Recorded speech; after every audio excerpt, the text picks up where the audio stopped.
खुलुमबाय लोगोफोर, गोजोन फुंबिलि बयनिसिमबो। नोंथांमोनखौ बड' इनफ' पइन्ट चेनेलाव बयखौबो बरायनाय बावहरग्रोनाय जाबाय। आं दिनै नोंथांमोननि सिगाङाव राशि बायदियै दिनैनि सानसेनि फानजामुथिखौ फरायथिनो लादों।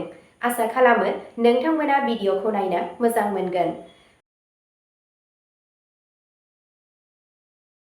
दिनै 13 एप्रिल 2026 मायथाइ एबा 29 सैत्र दान 1432 मायथाइ समबार। गिबियावनो दङ मेष राशि। दिनै नोंथाङा मोनसे थालांनाय खामानिखौ गोदान थुलुंगाजों फोजोबनो थुलुंगा मोनगोन।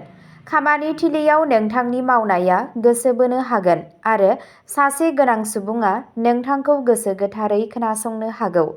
रांखान्थियारि बिथिङाव मोजाङै लानाय थिरांथाफोरा इयुनाव मुलाम्फा गोनां जागोन। नखराव मोनसे फिसा सुखु खुसिया आबहावाखौ स्रां आरो गोजोन लाखिगोन।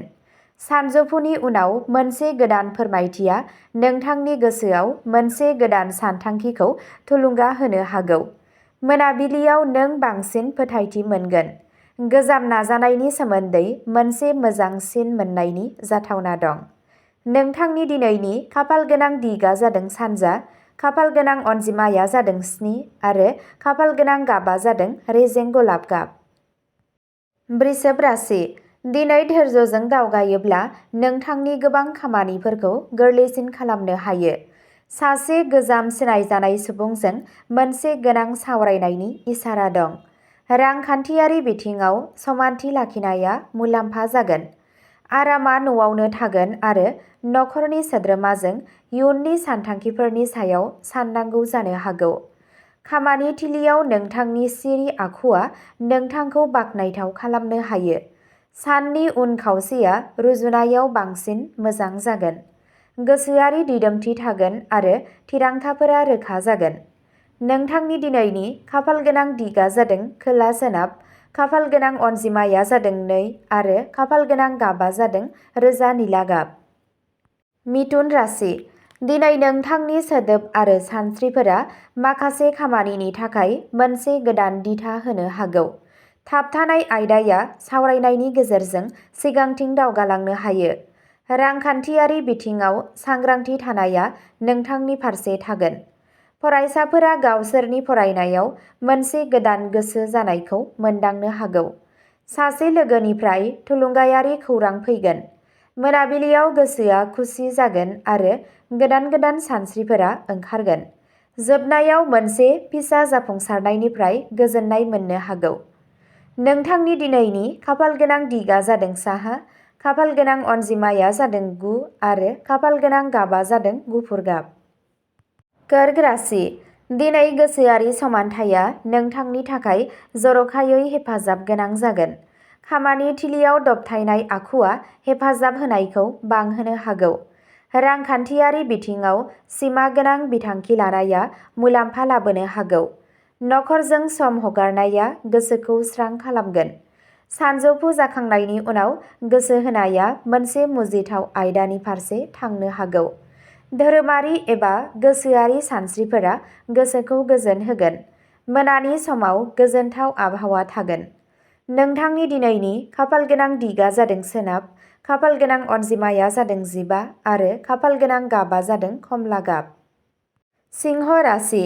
दिनै नोंथांनि नुजाथिनाय आरो फोथायथिया गुबुननि सायाव गोहोम खोख्लैनो हागौ।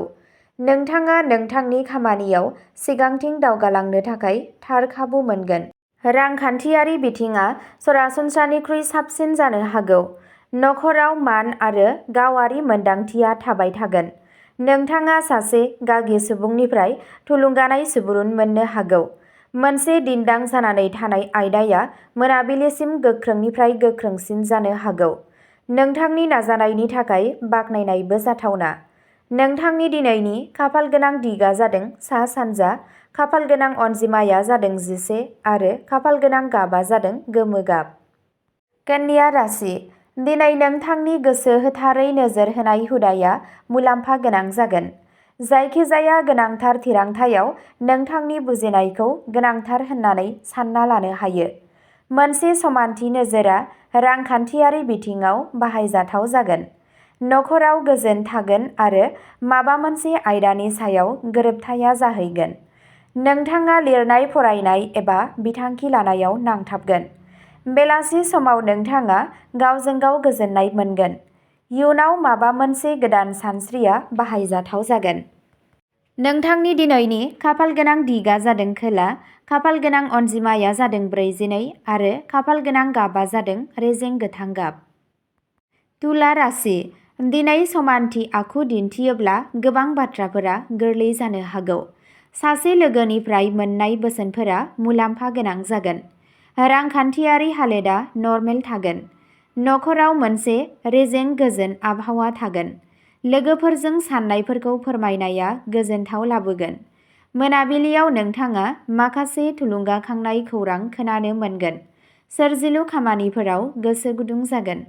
नोंथांनि दिनैनि खाफालगोनां दिगा जादों सानजा खोला, खाफालगोनां अनजिमाया जादों 6 आरो खाफालगोनां गाबा जादों अख्रां गोथां गाब। वृश्चिक राशि। दिनै नोंथांनि मोनसे जेथोगोनां थासारिखौ बुजिनो हानाय गोहोआ सिगाङाव फैगोन। खामानिथिलियाव धैर्य लाखिनाया मुलाम्फा जागोन।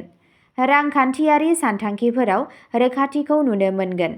नखराव मोनसे गोनां आयदानि सुस्रांनाया ओंखारनो हागौ। बेलासि समाव गोसोआ बांगोन आरो गोसोआ दिदोम थागोन। सिगांनि रोंमोनदांथिया दिनै जर'खायै हेफाजाब होनो हागौ। नोंथांनि दिनैनि खाफालगोनां दिगा जादों सोनाब, खाफालगोनां अनजिमाया जादों 18 आरो खाफालगोनां गाबा जादों मुगा गाब। धनु राशि। दिनै मोनसे गोदान फारसे साननाया जौगानो हागौ। खामानि मावनाय जायगायाव गोसो गुदुं थागोन आरो माखासे बायजोनि सोमोन्दोआ बाहायजाथाव जागोन। रांखान्थियारि बिथिङाव दबथायनाया मुलाम्फा जागोन। नखरनि हेफाजाबा गोसोआ बांहोगोन।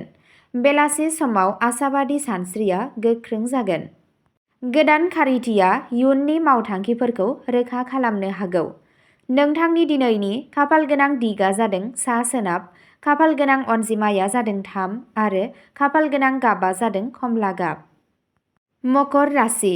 दिनै मोनसे साजायनाय हाबानि रोखोमा नोंथांनि थाखाय मुलाम्फा गोनां जागोन।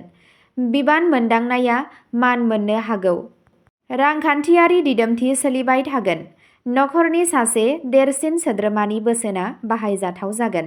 सानजौफु जानायनि उनाव बबेबा मोनसे बिथांखियाव दावगानो हायो। साना गोसोआरि गोजोनजों जोबहैगोन। नोंथांनि दिनैनि खाफालगोनां दिगा जादों खोला, खाफालगोनां अनजिमाया जादों 10 आरो खाफालगोनां गाबा जादों रेजें फान्थाव गाब। कुम्भ राशि। दिनै मोनसे गोदान सानस्रिया नोंथांखौ मोनसे गुबुन लामा होनो हागौ। हानजायारि सावरायनायाव नोंथांनि सानस्रिखौ बेसेन होनाय जागोन। रांखान्थियारि बिथिङा समानथि थागोन। नखराव गोजोन जागोन। नोंथाङा सोरबा सासे लोगोनिफ्राय मोनसे थुलुंगाखांनाय बोसोन मोननो हागौ। मोनाबिलियाव नोंथांनि गोसोआव रोखा आरो रेजें थागोन। नोंथांनि दिनैनि खाफालगोनां दिगा जादों सानजा, खाफालगोनां अनजिमाया जादों 9 आरो खाफालगोनां गाबा जादों क्रिम गाब। मीन राशि। दिनै धैर्यगोनां सानस्रिया नोंथांखौ थार लामायाव लामा दिन्थिगोन। लासै लासै नोंथांनि खामानिफोराव मोजां फिथाइ नुजागोन। मोनसे सिमा गोनां सानथांखिया रांखान्थियारि बिथिङाव बाहायजाथाव जागोन। नखराव दुंब्रुद आरो गोजोन थागोन। साननि जोबथा खोन्दोआव गोसोआ जर'खायै खुसि जागोन।